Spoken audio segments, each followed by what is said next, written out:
कैसे अपने कपल्स अपने कॉम्प्रोमाइज़, अपने स्ट्रगल्स, अपनी जर्नी को लेके चलते हैं साथ, लेकिन उसके साथ साथ एक नई मैंने जो चीज़ देखना शुरू की है which I am really happy about कि कपल्स ने स्टार्ट की है ये चीज़ कि बिफोर गेटिंग मैरिड हम क्या करते हैं, शादी के बाद सोचते हैं कि we need a marriage counsellor, हमें अपनी शादी को काउंसलिंग करानी पड़ती है। लेकिन अब क्या हो गया है, बहुत से couples they go before getting married to a counsellor, to a marriage counsellor, to a psychiatrist, to a psychologist के देखें कि हम किन किन चीज़ों के साथ डील करेंगे। तो इसके लिए क्या करना चाहिए और किस तरह अप्रोच करनी चाहिए, इस पे हम बात करेंगे। हमें ज्वाइन किया है डॉक्टर मोनिका जो कि एक साइकाइट्रिस्ट हैं। अस्सलाम वालेकुम। वालेकुम अस्सलाम। कैसी हैं आप? मैं ठीक हूँ, आप कैसी हैं? मैं बिल्कुल ठीक ठाक हूँ और ये हमारे साथ एक हैप्पी कपल माशाल्लाह बैठा हुआ है। डॉक्टर साहब, मैं फैसल आप पे उसके पास आने से पहले मैं डॉक्टर साहब से ही पूछना चाहूँगी कि ये जो मैंने अभी बात की डॉक्टर साहिबा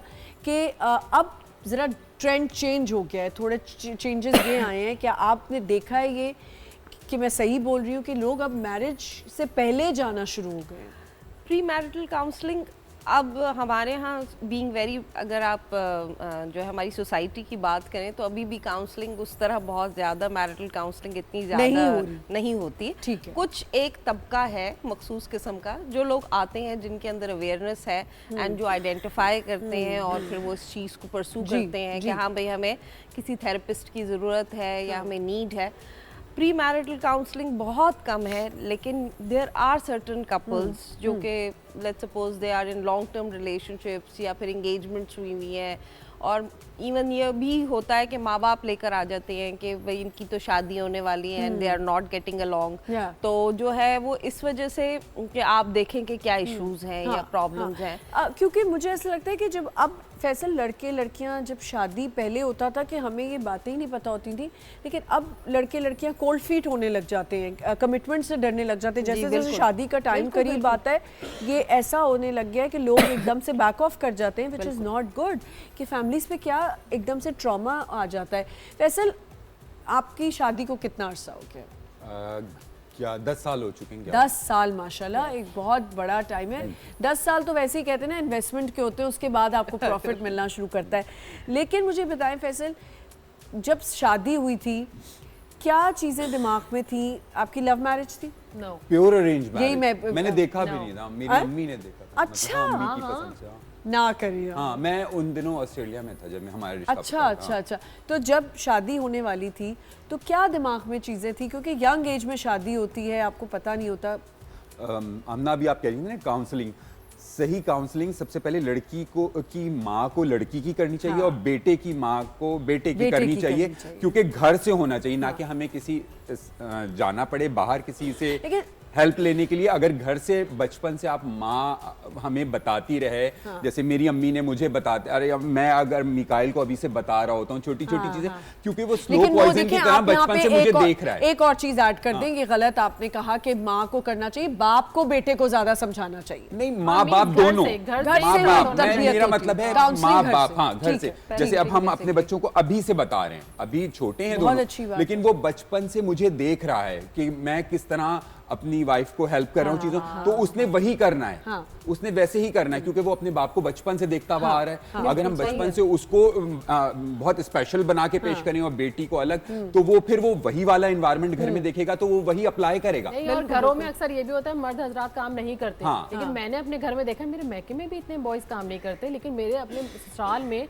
सारे मर्द अपनी वाइफ को बहुत हेल्प करते हैं। हाँ, अपने पार्टनर्स को हेल्प बहुत ज्यादा हेल्प करते हैं, यानी कि छोटी छोटी माइनर सी चीजें होती हैं, यानी कि एक घर में डिनर है, मेरा काम सिर्फ तब तक होता है जब तक मैं डिनर सारा प्रिपेयर कर लूँ, जब सब लगा वगा दें उसके बाद डिश वॉशिंग का काम फैसला। देखें कितनी अच्छी बात है। इतने 100 लोगों के बर्तन मुझसे धुलवाना, हाँ, उसके बाद किचन क्लीन करवाना, टाइलें साफ करवाना, टेबल सारा डेकोरेट करना मेरा काम। मैंने सुना है आपके घर के बारे में। इनका काम सिर्फ कुकिंग करना है बस। ना ये मुझे प्रेशर नहीं डालते कि कोई डिनर है कि सब कुछ तुम्हें देखना है, खुद ही ने डिसाइड कर लिया कि मारिया तुम हमने डिसाइड किए मैं चीजें। अच्छा, और यहाँ तो ऐसे भी कुछ लोग होते हैं जो घर में खाना बनाओ, अगर बीवी घर पे नहीं है तो माइक्रोवेव में गर्म करने की भी हिम्मत नहीं होती, बाहर से ऑर्डर कर लेते हैं। सच में ऐसे होते हैं मर्द, ऐसे ही होते हैं मर्द ज्यादातर। मर्दों को अक्सर मुझे लगता है माइक्रोवेव करना भी बहुत बड़ा काम लगता है कि वो नहीं कर सकते, लेकिन जिस हिसाब से फैसल मुझे हेल्प आउट करते हैं ना, वो कहती है मैं तो बहुत ब्लेस्ड हूँ। लेकिन वो मेरे साथ पता है, मैं कहूँगा ये एक बीमारी की तरह है मुझे, वो सफाई वाली बीमारी है। मारिया अगर अपनी अम्मी की तरफ गई तो मैंने किचन में गया हूँ चाय बनाने, नजर पड़ी टाइलों के ऊपर, तो चाय तो गई भाड़ में, मैंने किचन के टाइलें रगड़ के सफेद कर डाली, लाइनें जो है ना वो सफेद कर दी हैं। मतलब मैं सोचता हूँ आज काम नहीं है, कुछ नहीं, चलो अच्छा किचन ये तो चले, ये तो बातें होती है, हेल्प आउट करने की बातें। मारिया, एक कामयाब शादी के लिए औरत के कॉम्प्रोमाइजेस और मर्द के कॉम्प्रोमाइजेस इक्वल है, बहुत से इक्वल होते हैं। हम सिर्फ औरत के लिए बात कर रहे होते हैं कि औरत के बड़े कॉम्प्रोमाइजेस हैं, मर्द के भी बड़े कॉम्प्रोमाइजेस हैं। तो एक अच्छी शादी के लिए क्या कॉम्प्रोमाइजेस है जो मेन है, जो हमारे यंगस्टर्स के लिए होना जानना जरूरी है? आपको सबसे ज्यादा तो वहाँ पे अपने आप को बर्दाश्त लाना है, सबसे ज्यादा। हाँ बिल्कुल, क्योंकि वहाँ पे सिर्फ आपको मर्द का मिजाज नहीं समझना, आपको अपने सास का भी समझना है। आपको ससुराल अगर जॉइंट फैमिली में रह रहे हैं तो वहाँ एक मिजाज के लोग नहीं है, बहुत सारे मिजाज के लोग जिनको वैसे ही टैकल करना है। और मैं घर की सबसे छोटी बहू हूँ, हाँ। लेकिन मुझे लगता है जितनी स्ट्रॉन्ग बॉन्डिंग मेरे अपने ससुराल वालों से मेरी है ना, तो मैं कहती हूँ मेरे लिए बहुत अच्छा है, क्योंकि मैंने हर मिजाज वालों को उनको वैसे ही लेके चला है। अगर कोई थोड़े गुस्से वाले भी हैं तो मैंने अपने मतलब मैं बहुत वो नहीं हूँ, वो बहुत कॉम्पैक्ट सी लाइफ वाली कि मैं इससे बात नहीं करती, उससे बात नहीं करती, मिंगल हो जाती है। हाँ बिल्कुल।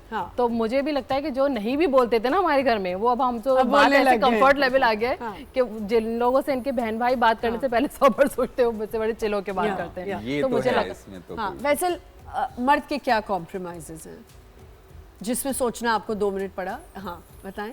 कॉम्प्रोमाइज तो नहीं कहूँगा, ये शादी का एक पार्ट है और हर इंसान को करना चाहिए। कि शादी के लिए कुछ चीज़ों में आपको, शादी का दूसरा नाम ही कुछ चीजों में सैक्रिफाइस भी है और शेयरिंग होना बहुत जरूरी है। आपको ये चीजें घर से शादी से पहले ही अंडरस्टैंड कर लेनी चाहिए कि अब आप सिंगल नहीं है, अब शादी हो गई है, तो आपने अगले का भी ख्याल करना है। अगली रिस्पॉन्सिबिलिटी सबसे बड़ी बात। आप कितने अरसे तक, साल 2 साल तक दोनों साथ रहेंगे, उसके बाद बच्चे आ जाएंगे। बच्चों में भी आपको सारी मतलब इक्वली आपको सब चीजों में अपनी जो टाइम है वो सब चीजों को इक्वल देना है। आपकी माँ का भी है, आपके बहन भाई भी हैं, इवन आपके दोस्त भी हैं। ये नहीं होता, मैंने बहुत सारे लोगों को देखता हूँ शादी हो गई तो वो दोस्तों से बिल्कुल किनारा कशी इख्तियार कर लेते हैं कि अब हम शादी हो गई तो अब हमारे साथ ऐसा नहीं है। मैं दोस्तों को भी टाइम देता हूँ, वाइफ को भी प्रॉपर टाइम देना है। और आप लोगों के कॉमन फ्रेंड्स भी हैं। कॉमन फ्रेंड के पीछे ना मेरी एक चालाकी थी। कॉमन फ्रेंड इसलिए रखे कि फिर हम एक साथ टाइम ज्यादा इसलिए साथ दे सकते हैं, हम हर जगह एक साथ जा रहे होते हैं। आमना हमारी कॉमन फ्रेंड है, हमने साथ जाना है। कोई दूसरी फ्रेंड हमारी कॉमन फ्रेंड है, हमने साथ जाना है। अलग अलग होंगे, ये अलग कहीं गई, मैं अलग कहीं, वो नहीं ना। डॉक्टर साहब, आपके ख्याल में जो कपल्स आप देखती हैं, कहाँ जाके आपको लगता है कि ये एक अच्छी शादी के ये टिप्स हैं? सबसे मोस्ट इम्पॉर्टेंट चीज़ ये है कि अगर जैसे इन्होंने कहा कि अगर पेरेंटिंग प्रॉपर हुई होती है किसी लड़के की या लड़की की, अगर उन्होंने घर में एक हेल्दी रिलेशनशिप देखा होता है, उनको पता होता है कि एक अच्छा मियाँ या शौहर कैसा होता है, एक अच्छी बीवी या मतलब एक healthy relationship between a couple वो कैसा होता है, तो बिल्कुल उसी को मिमिक करते हैं हम ज़्यादातर अपनी ज़िंदगी में। ये एक बिल्कुल फैक्ट है, इसमें कोई ये नहीं है कि ये सिर्फ बोलने की बात है। बिकॉज ये बहुत सारी रिसर्चेस ने प्रूव किया है कि आपके बच्चे जो है वो नहीं सीखेंगे जो आप बताएंगे, बल्कि वो सीखेंगे जो वो देखेंगे। बिल्कुल